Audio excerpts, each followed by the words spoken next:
आज सिखाने जा रहा हूं मैं आपको मोनो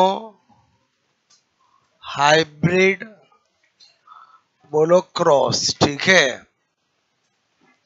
एक संकर cross. Okay, mono hybrid cross. 20-25 minute इधर ध्यान देना, क्या सीखने जा रहे हैं, कितनी चीज हमें बचपन से पता है और क्या चीज नहीं है जो हमें नहीं पता होगा तो हम एग्जाम में गलत कर सकते हैं। ठीक है, तो monohybrid cross, dihybrid cross बचपन से पढ़े हैं, यही मेंडलिज्म होता है। तो मोनो हाइब्रिड क्रॉस का मतलब एक करैक्टर लेते हैं और उसकी स्टडी करते हैं। डाई हाइब्रिड का मतलब दो डिफरेंट करैक्टर लेते हैं और उनकी स्टडी करते हैं। स्टडी करते हैं मतलब फिनोटाइपिक जीनोटाइपिक रेशियो निकालते हैं। क्लियर? तो इस मोनो हाइब्रिड में मैं आपको एक्चुअली बताऊंगा कि मेंडल कैसे रिजल्ट तैयार करता था, मेंडल कैसे सोचता था, वो हमें सारा जानना है।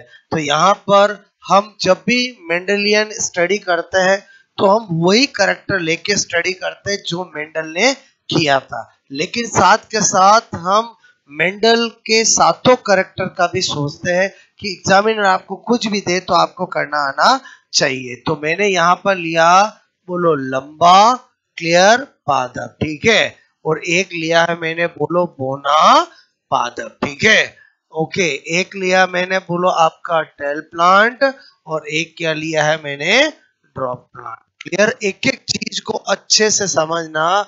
यहाँ पर जैसे ही मैंने ये लिखा मैं तुरंत ऐसा लिखूंगा और ये लिखा तो मैं ऐसे लिखूंगा। क्लियर? सपोजेड मैंने कह दिया ये और ये मैंने कर दिया ये। पहले इनका मतलब समझते हो, ये क्या है बोलो मेल, ये क्या है फीमेल। क्लियर?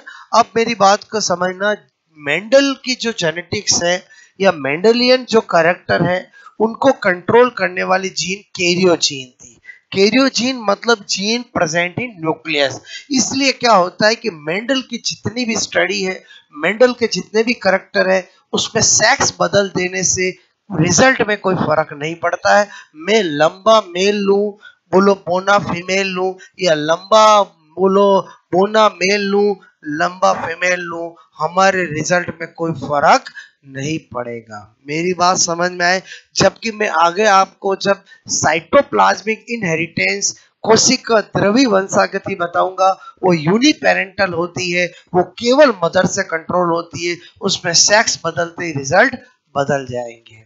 बात मेरी समझ में आए बोलो? तो यहाँ पर आपको बिल्कुल भी ये डाउट नहीं होना चाहिए कि ये मेल फीमेल किया मैं उल्टा भी कर देता तो भी कोई फर्क नहीं पड़ेगा।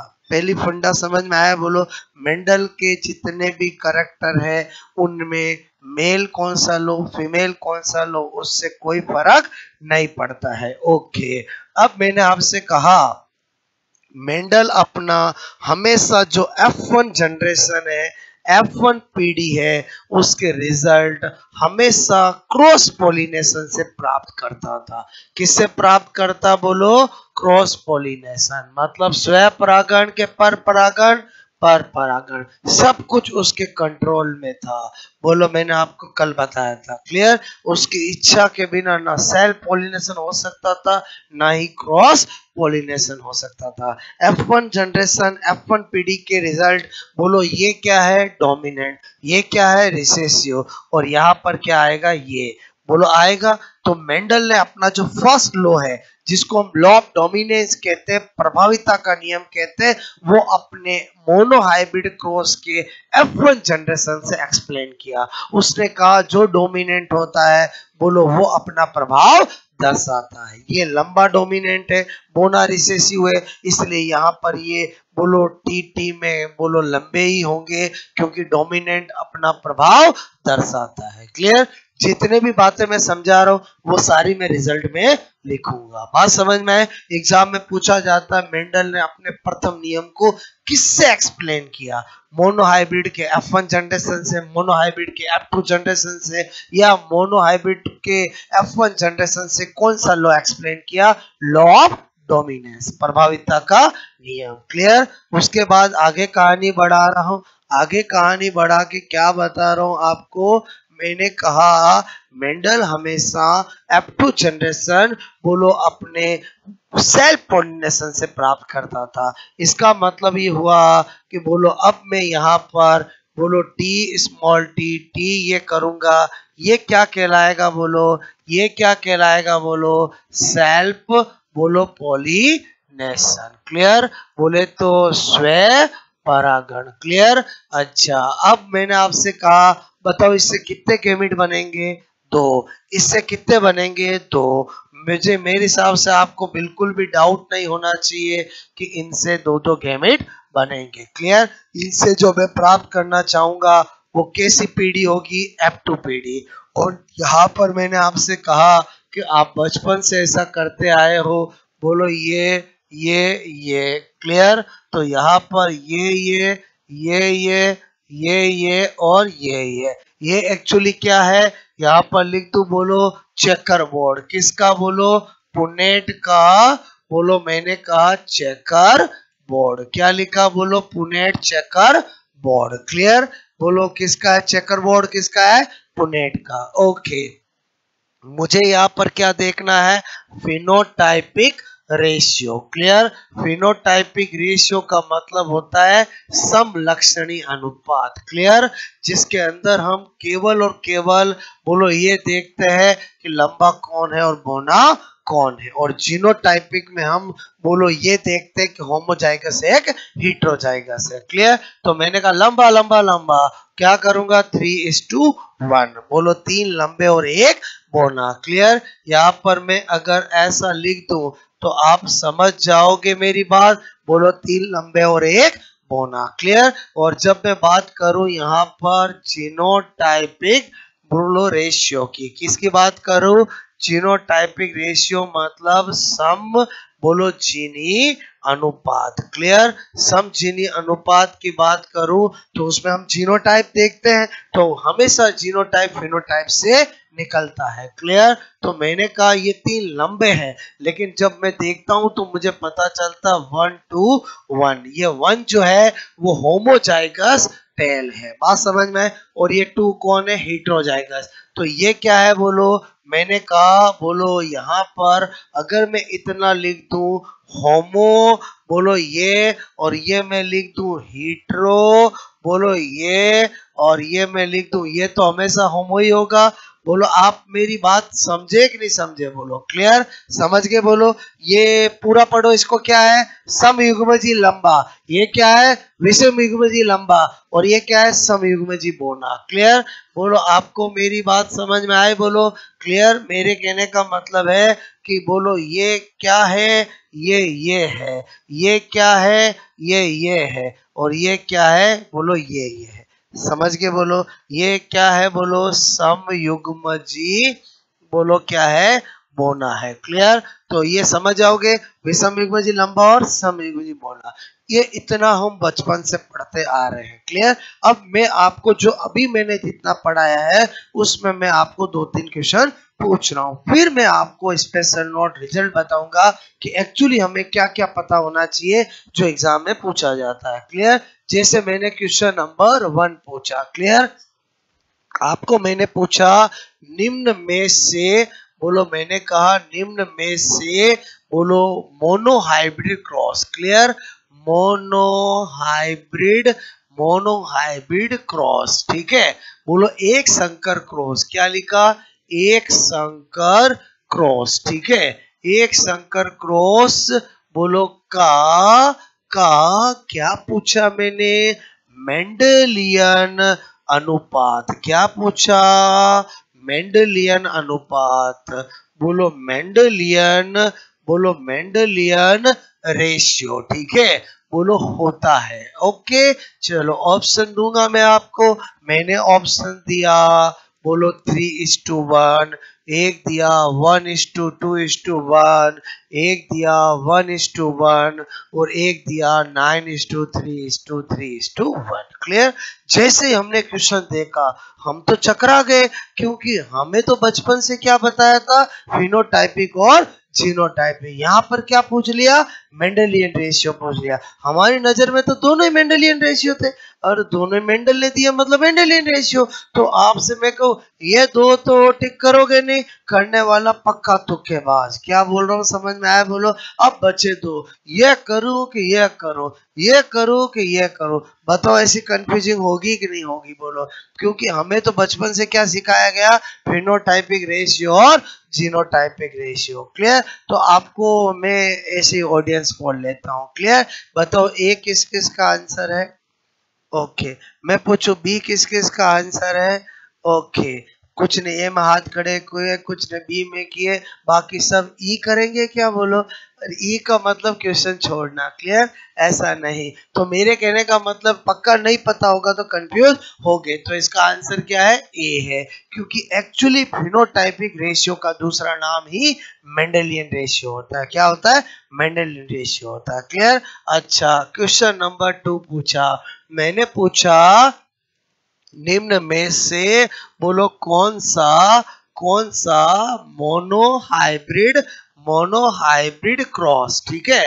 बोलो का बार बार एक संकर क्रॉस लिखने की जरूरत नहीं है, समझ जाओगे। का बोलो आधारभूत अनुपात। क्लियर? क्या पूछा? Fundamental ratio. क्या पूछा मैंने? Fundamental ratio. ठीक है? फंडामेंटल रेशियो होता है। क्लियर? अगेन आपको 4 ऑप्शन देगा। बोलो। एक ऑप्शन दे दिया 1:1। क्लियर? एक दे दिया 1:1, एक दे दिया 3:1 और एक दे दिया 9:3:1। क्लियर? अब बोलो। अगेन आप कंफ्यूज हो जाओगे क्योंकि आपने क्या कहा?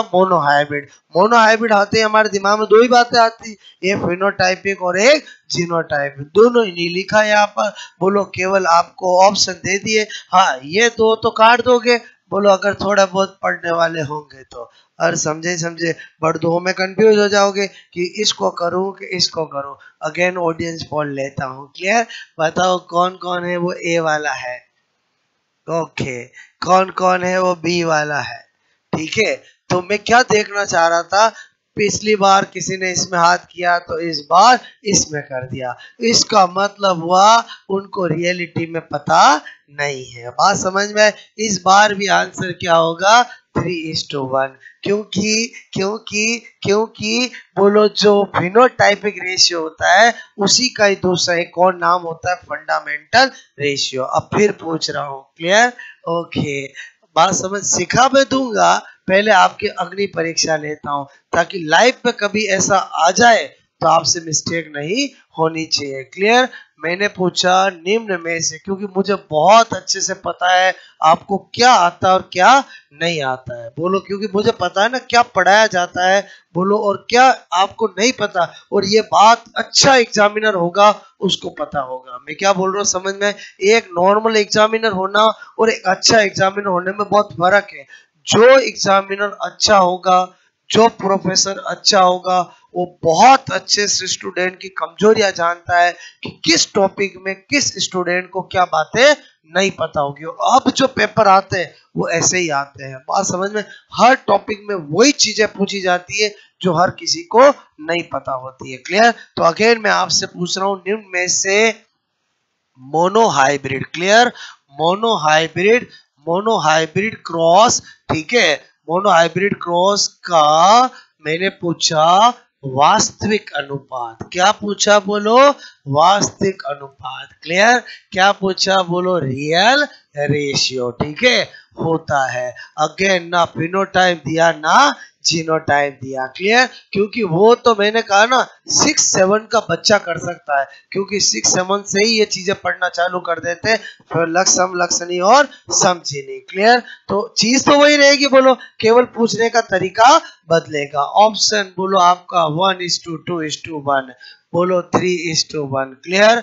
ओके। और 1:1 और 9:3:3:1। पहले बताओ सब में ऑप्शन एक ही दिए मैंने आपको, और ऐसे ही ऑप्शन पक्का आएंगे। क्लियर? बोलो। ये दो तो टक करने वाला पक्का तुक्के बाज में। ऐसा क्यों बोलता हूँ समझ में आया? बोलो आपको। और समझे बहुत सारे इतने डेढ़ होशियार होते हैं। अच्छा, ये दोनों नहीं करूंगा, ये कर देता हूँ। ऐसा कभी मत करना। ये तो नहीं करेगा, क्योंकि ये तो डाई हाइब्रिड का होता जानता है। कुछ लगता है नया पूछा है, मैं भी नया कर देता हूँ। ये भी आंसर होगा, मैं आपको आगे बताऊंगा। ये मैं जो ऑप्शन 1:1 दे रहा हूँ वो कब होगा वो भी मैं आपको अभी बताऊंगा। क्लियर? ऑप्शन दे रहा हूँ तो ऐसे ही नहीं दे रहा हूँ, बात समझ में, कुछ न कुछ ये होता है आंसर, तभी मैं आपको दे रहा हूँ। अभी मैंने आपसे कहा ऑडियंस बोल लेते हैं। क्लियर? तो इस बार कौन किस में हाथ खड़ा करता है? ए वाला कोई? ओके। बी वाला? ओके। अच्छा, एक बात मैं बता दूं, जब हम स्टडी कर रहे होते हैं तो इंटरेक्शन पार्टिसिपेट सबको करना चाहिए। बोलो कुछ खर्च हो जाता है क्या? बोलो कि अरे लर्निंग है ना, लर्निंग में गलत होना कोई बड़ी बात नहीं होता है, वो तो पार्ट ऑफ स्टडी है, पार्ट ऑफ लर्निंग है। क्लियर? तो मेरे कहने का मतलब है, इसलिए जो आंसर नहीं देते हैं वो बोलो अपने साथ गलत करते हैं, क्योंकि हो सकता है कुछ ओपिनियन नहीं दिया, वहां भी ओपिनियन नहीं होगा। और समझे बोलो। क्लियर? इसलिए मैं आपका पार्टिसिपेट जरूर चाहता हूँ। बताओ इसका आंसर क्या होगा इस बार? ए होगा। क्लियर? क्या होगा? ए। अब कोई खुश हो रहा, मजा आ गया, लक बाय चांस। ये लक बाय चांस वाला नहीं करना है। क्लियर? अब मैं क्या बता रहा हूँ आपको, यहाँ पर स्पेशल नोट। क्लियर? अब मैं सारे रिजल्ट लिखने जा रहा हूँ जो मेंडल एक्चुअली तैयार करता था। क्लियर? एक बार मोनोहाइब्रिड में सोच डेवलप कर दूंगा तो आपको फिर कोई दिक्कत नहीं आएगी। पहला पॉइंट क्या करने जा रहा हूँ, इनको आप स्पेशल नोट ऑफ मोनोहाइब्रिड मान लो, रिजल्ट ऑफ मोनोहाइब्रिड मान लो, एक ही बात है। क्लियर? पहला मैंने लिखा यहाँ पर, बोलो क्या लिखा? Phenotypic ratio. क्लियर? बोलो आपको मैंने कहा या क्या बोलते हैं? Mendelian ratio. क्लियर? क्या बोलते हैं इसको? Fundamental ratio. Clear? Fundamental ratio. तीनों का मतलब एक ही होता है, ये मैं नहीं, मेंडल ने बताया है। मेंडल ने कहा कि जो फिनोटाइपिक रेशियो आता है एक्चुअली वही फंडामेंटल रेशियो होता है, वही क्या होता है? आधारभूत होता है। उसी से क्या निकाला जाता है? जीनोटाइप निकाला जाता है। क्लियर? और वही मेरा मेंडेलियन रेशियो होता है। तो इन तीनों में से कुछ भी पूछा जाए 3:1 आंसर होगा। क्लियर? अच्छा, अब मैंने आपसे कहा कि बोलो जीनोटाइपिक रेशियो। क्लियर? बोलो जीनोटाइपिक रेशियो ही क्या होता है? रियल रेशियो होता है। क्या होता है? रियल रेशियो होता है। हिंदी में लिखने की जरूरत नहीं, वास्तविक अनुपात। और इनमें से कुछ भी पूछा जाए, बोलो क्या होगा? 1:2:1। क्लियर? अब ये तो आपको पता चल गया। अब मेंडल क्या सोच डेवलप करना चाह रहा है उसको समझना। मेंडल कहता है मैंने 7 कैरेक्टर बताए। क्लियर? मैं एक कैरेक्टर लेके स्टडी कर रहा हूं, लेकिन दिमाग आपको 7 कैरेक्टर का चलाना है। कैसे? मेंडल कहता है कि जब मैं एक कैरेक्टर लेता हूं तो फिनोटाइप में 2 पॉसिबिलिटी होगी, एक डोमिनेंट एक रिसेसिव। क्या होगी? बोलो, एक डोमिनेंट और एक रिसेसिव। डोमिनेंट हमेशा ज्यादा होगा, रिसेसिव हमेशा कम होगा। तो मुझे कोई मतलब नहीं 3 लंबा है कि बोना है, मैं केवल यहाँ पर क्या लिखूंगा? डी, और यहाँ क्या लिखूंगा? आर। चाहे कोई सा भी कैरेक्टर दे दे, मेरा आंसर हमेशा सही होगा। क्या बोल रहा हूँ समझ में? जब मैंने ये किया, बोलो जब मैंने ये किया, तब मैंने आपको यहाँ पर लंबा और बोना लिखा। क्लियर? अब तो मैं आपको रिजल्ट बताने जा रहा हूँ, अब तो मैं आपकी सोच डेवलप करने जा रहा हूँ। तब मैं क्या कर रहा हूँ? बोलो, तब मैं क्या कर रहा हूँ? यहाँ पर मैंने क्या बताया आपको? मैंने कहा मुझे 3 क्या है ये पता होना चाहिए, डोमिनेंट है। क्लियर? अब वो चाहे मुझे फली का रंग दे के क्वेश्चन पूछे, चाहे वो मुझे बीज का शेप दे के क्वेश्चन पूछे, मुझे कोई फर्क नहीं पड़ेगा, मुझे ये पता 3 क्या है। बोलो मेरी बात समझ में? मैं लंबे और बोने तक अपनी सोच को अपने को सीमित नहीं रखना। मेंडल भी यही कहता था कि मैं एक करेक्टर लेके स्टडी जरूर कर रहा हूं, लेकिन मेरे एक करेक्टर के रिजल्ट से आप मेरे सातों करेक्टर का सोचो, आपको सब में वैसा ही रिजल्ट मिलेगा। तो 3 और 1 में 3 क्या है? डोमिनेंट, और 1 क्या है? रिसेसिव। क्या मैं फिनोटाइप को 1-3 लिख सकता हूं? क्या? बिल्कुल लिख सकता हूं, कोई फर्क नहीं पड़ेगा, बस 1 रिसेसिव होगा और 3 डोमिनेंट होगा। ये जितने भी जेनेटिक्स के रेशियो होते हैं, इनमें ऐसा कुछ फिक्स नहीं होता है कि 9-3-3-1 लिखा तो 9-3-3-1 ही होगा। 1-3-3-9 भी लिखा जा सकता है, 9-1-3-3 भी लिखा जा सकता है। फिक्स क्या है? 9 क्या है, 3 क्या है, 3 क्या और 1 क्या है। क्लियर? अब इधर आ जाओ, मैंने कहा कि जब मैं बोल रहा हूं कि मैं फिनोटाइप से जीनोटाइप निकालता हूं, तो मैंने कहा ये है डोमिनेंट, ये है रिसेसिव। जो डोमिनेंट होता है उसकी दो प्रोबेबिलिटी होती है कि वो होमोजाइगस भी हो सकता है और हेटेरोजाइगस भी होता है। जो रिसेसिव होता है उसकी एक ही प्रोबेबिलिटी होती है कि वो हमेशा होमोजाइगस ही होगा। इसका मतलब ही हुआ कि इस डी का बोलो दो पॉसिबिलिटी होगी। क्लियर? अब मैंने कहा दो पॉसिबिलिटी होगी तो हमेशा होमोजाइगस से ज्यादा नंबर हेटेरोजाइगस का होता है। क्या होता है बोलो? होमोजाइगस से ज्यादा नंबर किसका होता है? हेटेरोजाइगस का। फिनोटाइप में क्या बोला? डोमिनेंट का नंबर हमेशा रिसेसिव से ज्यादा होता है। और जीनोटाइप में क्या बोल रहा हूँ? हेटेरोजाइगस का नंबर हमेशा होमोजाइगस से ज्यादा होता है। क्लियर? तो इसका मतलब हुआ ये 1 to 1 है। क्लियर? तो ये 1 क्या होगा? मैं क्या लिखूंगा यहाँ पर? होमो बोलो डी। समझ जाओगे? बोलो होमो डी का मतलब क्या हुआ? Homozygous dominant. और समझे बोलो क्लियर? मैंने कहा आपको ये क्या होगा? बोलो हेट्रो। मैं पूरा नहीं लिख कर कैसा लिख रहा हूँ समझ जाओगे? बोलो समयुग्मजी प्रभावी और विषम युग्मजी। मुझे लंबे बोने में सीमित नहीं रहना है। और ये तो पक्का क्या होगा? बोलो होमोजाइगस आर। बात समझ में आए? क्योंकि होमोजाइगस में प्रोबेबिलिटी नहीं होती है। होमोजाइगस हमेशा बोलो रिसेसिव हमेशा होमोजाइगस ही होता है। बात समझ में आई मेरी आपको? क्लियर? अच्छा ये क्या लिखे समझ के बोलो आपको? ये जो मैं लिखने जा रहा हूं वो क्या है? समयुग्मजी मैंने कहा प्रभावी। क्लियर? और ये क्या है? बोलो विषम मैंने कहा युग्मजी। बोलो क्या है? बोलो प्रभावी। क्लियर? और ये क्या है? बोलो समयुग्मजी मैंने कहा बोलो अप्रभावी। क्लियर? यानी समयुग्मजी विषम होमोजाइगस हेटेरोजाइगस बात किसमें करते हैं? बोलो जीनोटाइपिक में। और डोमिनेंट रिसेसिव की केवल बात किसमें करते हैं? जीनोटाइप में। क्लियर? अच्छा अब फिनोटाइप में। क्लियर? और फिनोटाइप को किस किस नाम से बुलाया जाता समझ में आया? बोलो ये फंडामेंटल का मतलब हिंदी में क्या हुआ? बोलो क्या हुआ? आधारभूत अनुपात। क्लियर? बोलो इसका क्या हुआ? बोलो मेंडेलियन अनुपात। क्लियर? और ये समलक्षणी ये तो जानते ही है। और ये जीनोटाइप समझिनी जानता ही है। ये क्या हो गया? बोलो वास्तविक अनुपात। क्लियर?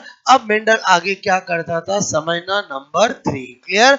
नंबर 3 में यहाँ पर बोलो एक ही पॉइंट में बहुत सारी बातें बता रहा हूं। मैंने लिख दिया बोलो फॉर मोनोहाइब्रिड क्रॉस। ठीक है? मोनोहाइब्रिड क्रॉस क्या करता था मेंडल? बोलो नंबर 1। क्लियर? नंबर 1 वो करता था बोलो परसेंटेज ऑफ बोलो आपको केवल इतना लिखता टेल प्लांट। क्लियर? जब तक मैं होमोजाइगस हेटेरोजाइगस नहीं बोलूं तब तक कभी जीनोटाइप में आपको नहीं पहुंचना है। आपको केवल फिनोटाइप से आंसर देना है। अब मैंने पूछा परसेंटेज ऑफ टेल प्लांट, तो आप मुझे एक बात बताओ। आपको पता है 3 और 1 का रेशियो होता है, यानी 3 लंबे होते हैं आउट ऑफ 4। 3 लंबे होते हैं आउट ऑफ 4। इसका मतलब यहाँ पर 3/4। क्लियर? और परसेंटेज पूछूंगा तो मल्टीप्लाई क्या करना पड़ेगा? 100। क्या करना पड़ेगा? 100। हमने काटा बोलो यहाँ पर और क्या कर दिया? 75%। क्लियर? ओके फिर मैं क्या करूंगा? मैंने लिखा परसेंटेज ऑफ बोलो यहाँ पर लिखा मैंने बोलो प्लांट बोने पादपों की प्रतिशत था। मुझे जब होमो हीट्रो नहीं दिया है तो मैं कहां पहुंच जाऊंगा? फिनोटाइप में। और फिनोटाइप में 3 और 1 में 1 होगा। 1 आउट ऑफ 4। क्लियर? क्योंकि टोटल 4 है ना, तो मैं 1/4 करूंगा, मल्टीप्लाई 100 करूंगा तो कितना आ जाएगा? 25%। क्लियर? फिर क्या करता बोलो यहाँ पर मैंने लिखा परसेंटेज ऑफ यहाँ पर मैंने लिखा होमोजाइगस बोलो टेल प्लांट। क्लियर? पहले बताओ मैं ऐसे इंग्लिश में लिख रहा हूँ समझ जाओगे? बोलो क्या लिखा मैंने? समयुग्मजी लंबे पादपों की प्रतिशत था। ये क्या लिखा? लंबे पादपों की प्रतिशत था, बोने पादपों की प्रतिशत था। क्लियर? तो जैसे ही मेरे को ये वर्ड मिला मैं कहां पहुंच जाऊंगा? जीनोटाइप में। और जीनोटाइप क्या है? 1 to 1। तो होमोजाइगस टेल बोला तो 1/4 into 100 क्या करूंगा? 25%। क्लियर? बोलो जैसे ही मुझे दिया बोलो परसेंटेज ऑफ बोलो मैंने कहा बोलो यहाँ पर हेट्रोजाइगस, बोलो हेट्रोजाइगस टेल प्लांट। क्लियर? तो 1 to 1 में 2/4 मल्टीप्लाई 100 काटा तो क्या होगा बोलो, क्या हो जाएगा बोलो 50%। समझ में आई मेरी बात? क्लियर? यहाँ पर मैंने कहा परसेंटेज बोलो ऑफ, मैंने कहा यहाँ पर होमोजाइगस, होमोजाइगस, मैंने कहा होमोजाइगस, होमोजाइगस। क्लियर? क्या लिख रहा हूं मैं बोलो, यहाँ पर आपको ड्रॉप प्लांट। क्लियर? ओके, यहाँ पर प्लांट, तो बताओ क्या लिखूंगा, 1/4 इंटू 100 कितना हो गया 25%। क्लियर? ये मैंने किसके रिजल्ट बनाए, परसेंटेज में। अब मैं क्या बनाऊंगा, प्रोबेबिलिटी में। और जब हम परसेंटेज करते हैं तो प्रोबेबिलिटी तो पहले करनी ही पड़ती है। प्रोबेबिलिटी का मतलब क्या होता है, यहाँ पर मैंने लिखा 6। सपोज दैट मुझे कहता कि प्रोबेबिलिटी, बोलो प्रोबेबिलिटी ऑफ, बोलो टेल प्लांट। क्लियर? बोलो मुझे क्या कहता, लंबे पादपों की प्रायिकता। क्लियर? बोलो ऐसा बोलता तो मैं क्या सोचता, फिनोटाइप में 3/1 तो 3 आउट ऑफ 4। इसका मतलब हम जो इतना लिखते हैं वो ही प्रोबेबिलिटी होती है। बोलो मेरी बात समझ में आए? तो इसका मतलब जब जब परसेंटेज पूछेगा तब भी आपको पहले प्रोबेबिलिटी तो सोचनी पड़ेगी। तो बताओ 5 और 5 10 क्वेश्चन हो गए कि नहीं हो गए बोलो। क्लियर? अपन आलस कर सकते, मेंडल नहीं आलस करता था। मेंडल तो जितने रिजल्ट बनते थे वो सारे लिखता था। क्लियर? यहाँ पर मैं एक और कर देता हूँ, यहाँ पर इससे रिलेटेड मैंने लिख दिया बोलो प्रोबेबिलिटी ऑफ, सपोज दैट मैंने लिखा heterozygous, heterozygous tall plant. Clear? जैसे ही मैंने ये लिखा, बताओ प्रोबेबिलिटी में ऑप्शन होंगे बोलो 1/4, 1/2, 3/4, ऐसे ऑप्शन आएंगे कि नहीं आएंगे? क्लियर? आपने देखा, पहले बताओ कितने, 2, किस में से, 4 में से। बोलो आपको ऐसा ऑप्शन मिलेगा क्या? नहीं, आपको सिंप्लीफाइड मिलेगा 1/2। मेरी बात समझ में आई? पहले बताओ प्रोबेबिलिटी परसेंटेज, दो चीज समझ में आए। इसमें भी मैं कितने कर सकता हूँ, 5, लेकिन मैं कर नहीं रहा हूँ क्योंकि आपको पता चल गया। परसेंटेज 5 बताया, प्रोबेबिलिटी के कितने बनेंगे, 5। क्लियर? बोलो प्रोबेबिलिटी समझ गए? बोलो आप, प्रोबेबिलिटी का मतलब किस में आंसर देना, बोलो इस फॉर्म में देना। परसेंटेज का मतलब आगे मल्टीप्लाई 100 करके परसेंटेज निकाल के टिक करना। बात समझ में? फिर मेंडल क्या करता है यहाँ पर, नंबर 8। क्लियर? बोलो रेशियो की बात करता है। फिनोटाइप जीनोटाइप याद है तो आप रेशियो का हर क्वेश्चन सोल्व कर सकते हो। वो आपको क्या देगा, रेशियो ऑफ, बोलो यहाँ पर होमोजाइगस, बोलो होमोजाइगस टेल एंड, बोलो आपको दिया होमोजाइगस, होमोजाइगस ड्रॉप। क्लियर? समयुग्मजी लंबा और समयुग्मजी बोना पूछा, जब कंडीशन के साथ पूछ ले तो आपको 1 to 1 आंसर आपका नहीं होगा। क्लियर? पहले बताओ वो ऐसा देगा तो बोलेगा क्या फिनोटाइप जीनोटाइप? नहीं बोलेगा, क्योंकि ये अपने आप में किसको रिप्रेजेंट करते हैं, जीनोटाइप को। ये क्या पूछा समझ में आया? बोलो समयुग्मजी, बोलो समयुग्मजी लंबा और समयुग्मजी, बोलो बोना, बोलो बोना, ठीक है, का अनुपात। बोलो मोनो हाइब्रिड क्रॉस, ऐसा सब बोलेगा जो मैंने ऊपर टाइटल लिख दिया था। क्लियर? तो आप मुझे बताओ, जैसे ये आया, आपको पता है कि 1 to 1 के अंदर होमोजाइगस टेल कितना होता है, 1। बोलो होमोजाइगस ड्रॉप कितना होता है, 1। बताओ इस बार आंसर क्या होगा, 1:1। मेरी बात समझ में आए? 1:1 भी हो सकता है। अब जैसे मैंने एक किया, अब सोच डेवलप करते हैं, वो कितना पूछ सकता है आपको। वो पूछे बोलो होमोजाइगस टेल, हेट्रोजाइगस टेल, बताओ ऑप्शन में तो 1 to 1, बोलो 1 to 2 1 तो सब देगा। बोलो 1 2 करोगे, 2 1 करोगे, 1 2 करोगे। अरे समझे नहीं समझे? बोलो क्लियर? क्या उस समय मोनो हाइब्रिड देखते ही 1 to 1 कर दोगे क्या? नहीं। मतलब क्या पता चला, जब कुछ नहीं बोला जाए, mono hybrid, phenotyping, Mendelian, fundamental पूछे तो 3:1। आपको पूछा जाए कि रियल रेशियो मोनो हाइब्रिड या जीनोटाइप तो 1 to 1। और अगर कंडीशन के साथ पूछा जाए तो आपको जो पूछा है वो आंसर देना है। इसमें आप समझ गए? बोलो एक मैं आपको और बता देता हूं। मैंने कहा आपको पूछे बोलो रेशियो ऑफ, सपोज दैट होमो, बोलो जाइगस, होमोजाइगस, बोलो यहाँ पर होम, बोलो होमो नहीं, बोलो हीट्रो, हीट्रोजाइगस। मैंने दिया आपको टेल एंड बोलो मैंने पूछा आपको ओनली ओनली बोलो प्लांट। क्लियर? पहले बताओ इसमें वो नहीं भी लिखे तो भी चलेगा? अरे समझे नहीं समझे? ऐसी छोटी छोटी चीजें वो आपको कंफ्यूज करने के लिए देता है। आपको कंफ्यूज नहीं होना है, क्योंकि जो रिसेसिव होता है उसके लिए कभी भी आपको होमो या हीट्रो दे बोलो बोलो होमो दे या नहीं दे, वो हमेशा होमो ही होता है। मैंने क्या लिखा जान के समझ में आया बोलो आपको? पहले बताओ ये जो मैंने लिखा समझे नहीं समझे? मैंने लिखा बोलो विषम युग्म जी लंबा और बोना पादपों का अनुपात। क्लियर? तो मुझे पता चल गया कि ये तो है 2 और ये है 1, क्योंकि इसके लिए मैं होमोजाइगस बोलूं या नहीं बोलूं कोई फर्क नहीं पड़ता है। बात मेरी समझ में आई? मैंने थोड़ा सा आपकी मेंडल की सोच डेवलप करी कि मेंडल क्या करता था। हालांकि मेंडल जितने अपन कर नहीं सकते, क्योंकि मेंडल आलसी नहीं था। मेंडल तो जितने पॉसिबल होते सारे रिजल्ट तैयार करता। अपन ने क्या किया, 5 मैंने परसेंटेज के बताए तो मैंने सारे बताए। और समझे ही समझे बोलो? जब प्रायिकता का किया तो क्या कर दिया, 5 की जगह 2 ही बताया। और सोच डेवलप कर दी ना, ये परसेंटेज हटा दो, 5 प्रायिकता के क्वेश्चन बन जाएंगे। और जब रेशियो का बताया तो 2-3 बताया, बाकी सोच डेवलप कर दी। इसका मतलब हर क्वेश्चन का आंसर यहीं से निकलेगा, बस आपको सोच डेवलप होनी चाहिए। मैं क्या बताना चाह रहा हूँ समझ में आया बोलो? क्लियर? आपको मेंडल की सोच समझ में आई? मेंडल रिजल्ट कैसे तैयार करता था? मेंडल के रिजल्ट में केवल मैथ्स दिखाई देती थी, रेशियो, परसेंटेज और प्रोबेबिलिटी, रेशियो, परसेंटेज और प्रोबेबिलिटी। क्लियर? आपको मेरी बात समझ में आई? अच्छा, और क्या बता रहा हूँ आपको, ये वाले सब समझ में आया? ये हम कौन सा देख रहे थे? पॉइंट नंबर 3 देख रहे थे। क्लियर? अब मैं क्या बता रहा हूँ, नंबर 4। क्लियर? नंबर 4 पे क्या बता रहा हूँ, मैंने कहा मेंडल ने अपना जो फर्स्ट लॉ दिया था जिसका नाम है लॉ ऑफ डोमिनेंस, वो मोनोहाइब्रिड क्रॉस के F1 जनरेशन से एक्सप्लेन किया था। मेंडल ने जो अपना सेकंड लॉ दिया था जिसका नाम लॉ ऑफ सेग्रीगेशन है, वो मोनोहाइब्रिड क्रॉस की F2 जनरेशन से एक्सप्लेन किया था। ये एग्जाम में पूछा जाता है। बोलो आपको इजीली समझ में आया होगा कि लॉ ऑफ डोमिनेंस कहता है जो डोमिनेंट होता है वो फैक्टर करता है।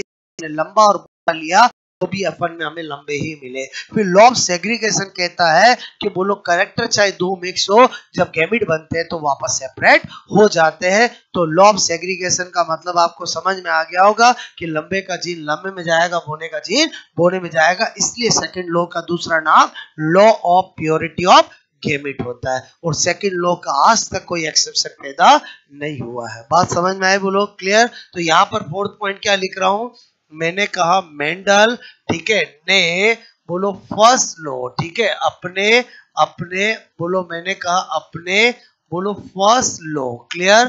फर्स्ट लॉ मतलब law of dominance. Clear? Law of बोलो डोमिनेंस, ठीक है, लॉ ऑफ डोमिनेंस। क्लियर? बोलो यहाँ पर लिख दो, मैंने कहा बोलो एक्सप्लेन बोलो बाय बोलो F1 जनरेशन बोलो जनरेशन ऑफ मोनो हाइब्रिड बोलो क्रॉस। ठीक है, समझ आओगे? बोलो क्या लिखा मैंने लिखा F1 बोलो एक संकर क्रॉस की F1 पीडी से समझाया। क्लियर? और समझ गए नहीं समझ गए बोलो? क्लियर? एग्जाम में आता है ये। क्लियर? और यहाँ पर 5th पॉइंट क्या लिखूंगा, मेंडल। क्लियर? क्या लिख रहा हूं मैं बोलो? मेंडल ने बोलो सेकंड लॉ मतलब समझ गए बोलो? Law of segregation. ये सब मैं कल आपको बहुत अच्छे से बोलो 1-2 दिन पहले मैं अच्छे से लिखा चुका हूं। नाम पूरे क्या है, पृथक्करण का नियम, law of purity of gamete. Clear? और मैंने कहा यहाँ पर मैं इतना सा लिख दूं बोलो एक्सप्लेन बाय F2 जनरेशन बोलो जनरेशन ऑफ मोनोहाइब्रिड क्रॉस। समझ आओगे बोलो? मतलब एक संकर बोलो क्रॉस की बोलो सेकंड पीडी, बोलो से F2PD लिख दू, क्लियर, बोलो मैंने कहा F2PD, बोलो से समझाया। आपको मेरी बात समझ में आई, बोलो क्लियर। तो अब आप क्या करोगे, बोलो नोट करोगे जो आपने फीलिंग्स ली है, क्लियर, ओके।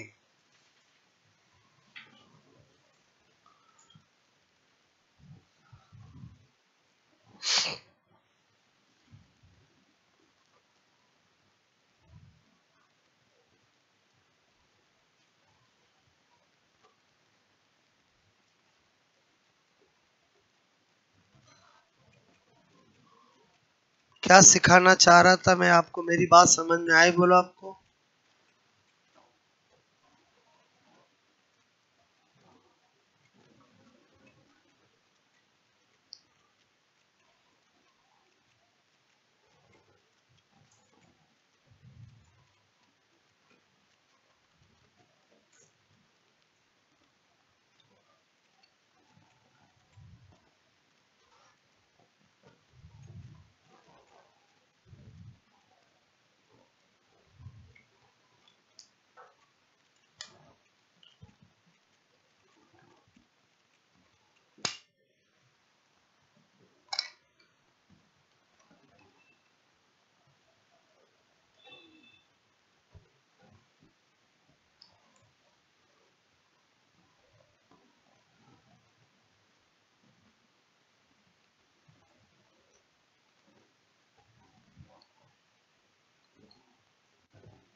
ओके,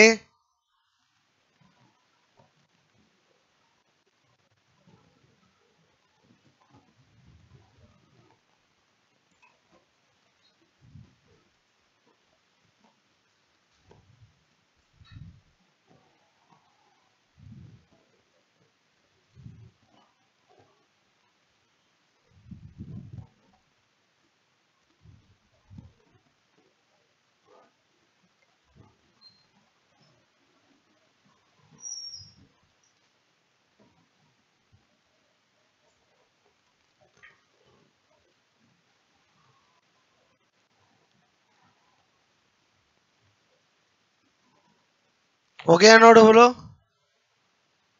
हटा दूं ये।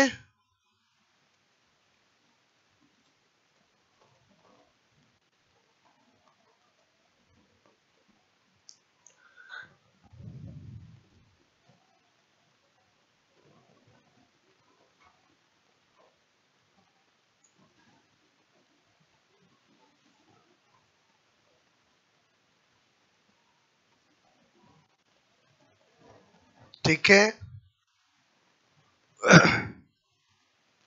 हो गया।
हो गया?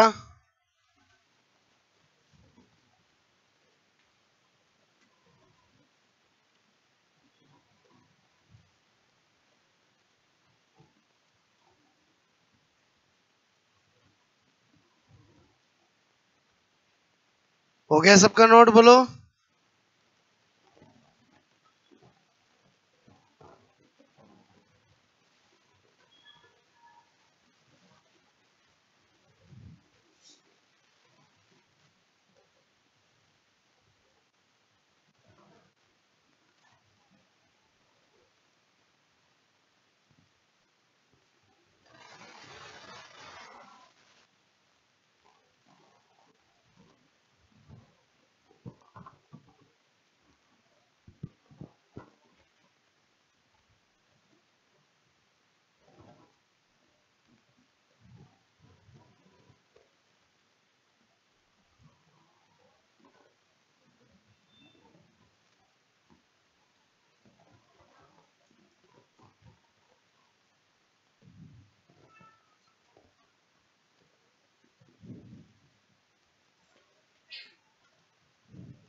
ओके।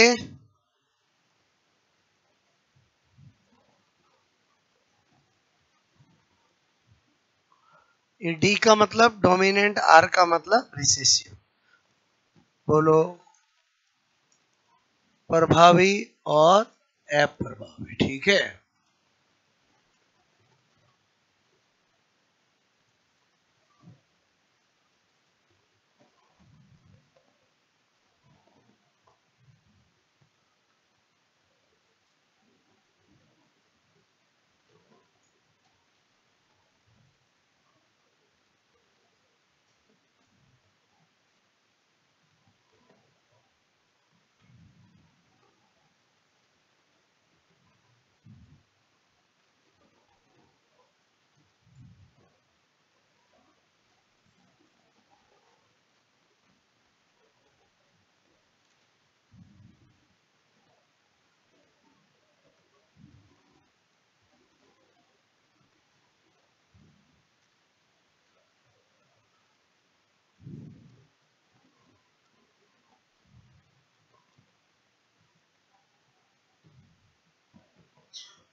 ओके।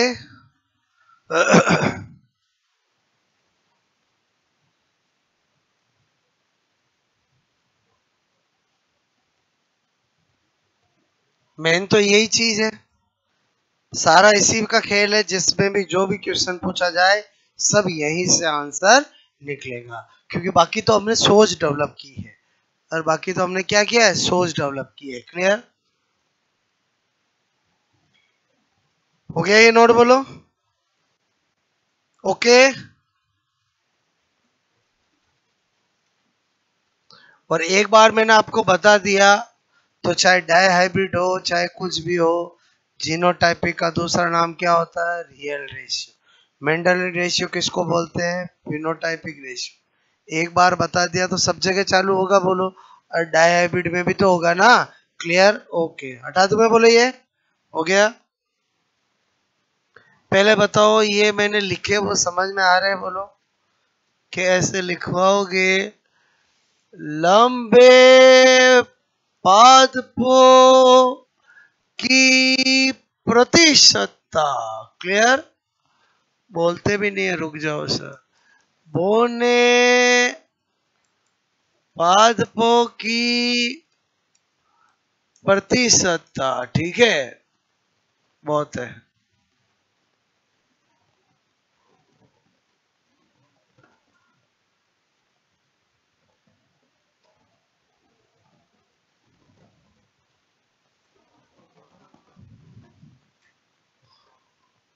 लिख दूं कुछ और समझ जाएंगे। समयुग्म जी लंबे पादपों की प्रतिशतता। क्लियर। विषम युग्म जी लंबे पादपों की प्रतिशतता। ठीक है। समयुग्म जी बौने पादपों की प्रतिशतता। और जब मैंने प्रतिशतता के 5 बताए तो प्रोबेबिलिटी तो अपने आप ही आ गई है। क्लियर। क्योंकि प्रायिकता से ही परसेंटेज निकाले जाते हैं। क्लियर।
मेरी बात समझ में आई बोलो आपको?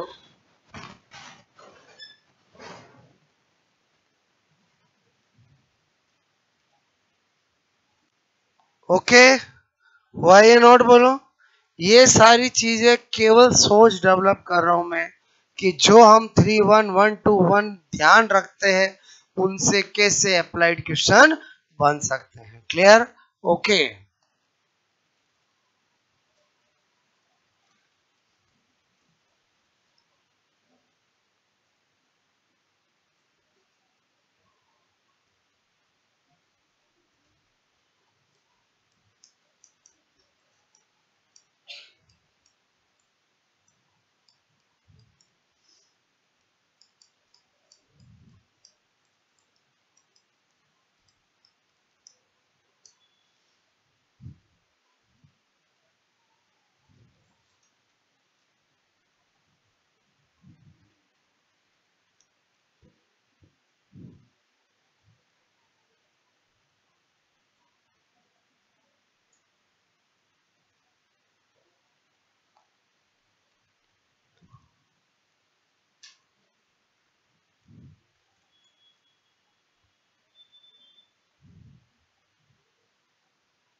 ओके।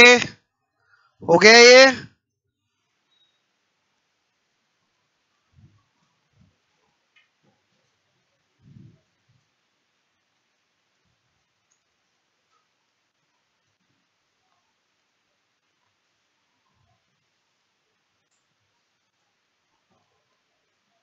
केवल ध्यान क्या रखना है, मोनो हाइब्रिड का फिनोटाइपिक रेशियो 3:1 और जीनोटाइपिक रेशियो 1:2:1। जो 3:1 है वो डोमिनेंट और रिसेसिव का है, और जो 1:2:1 है वो होमो डोमिनेंट, हीट्रो डोमिनेंट और होमो रिसेसिव। That's all clear. कोई सा भी करेक्टर दे आप मोनो हाइब्रिड में कर सकते हो, ठीक है। बोलो आज की कहानी समझ में आई? बोलो आज हमने न केवल मोनो हाइब्रिड पढ़ा, हमने बेस बनाया कि इनको कैसे स्टडी करते हैं, और इससे 10 गुना ज्यादा इंपॉर्टेंट है डाई हाइब्रिड, जो मैं आपको कल सिखाऊंगा, क्योंकि उसमें बहुत ज्यादा क्वेश्चंस बनते हैं। बट एक बेस बन गया कि हमें एक्चुअली स्टडी करना कैसे है। ओके।